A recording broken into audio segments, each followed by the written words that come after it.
Hi everyone, welcome back to kalpaartauh.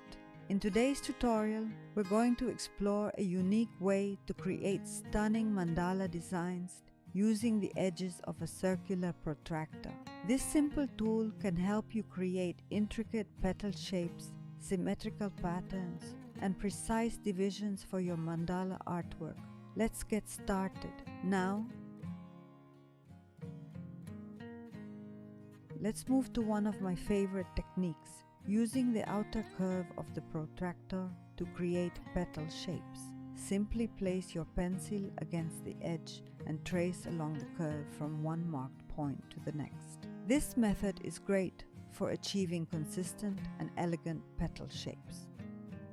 Now, here's a great trick, using the inner circles to add more depth to our design. Instead of drawing petals from the outer edge, try using one of the inner circles. This keeps your petal size consistent within that specific ring.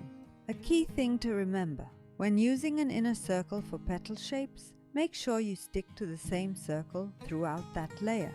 This will maintain balance and symmetry, preventing uneven shapes.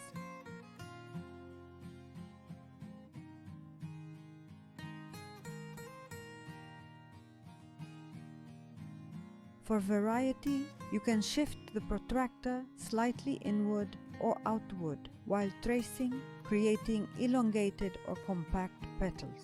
Try overlapping curves to form layered effects, which will add depth and complexity to your mandala. Once your basic petal structure is complete, you can start adding details like fine lines, dots, or smaller curves within each petal. This is where your creativity comes in.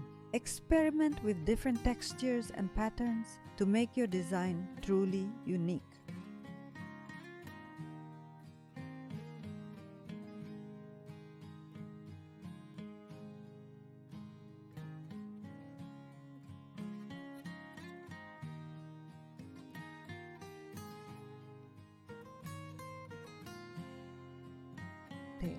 And there you have it. A beautifully structured mandala created using just the edges of a circular protractor. As we complete our mandala, don't forget to erase the guiding lines and refine the detail. I hope you found this technique useful for your future mandala designs. Let me know in the comments how you use your protractor in creative ways. Don't forget to like, share, and subscribe for more mandala tutorials. See you in the next video.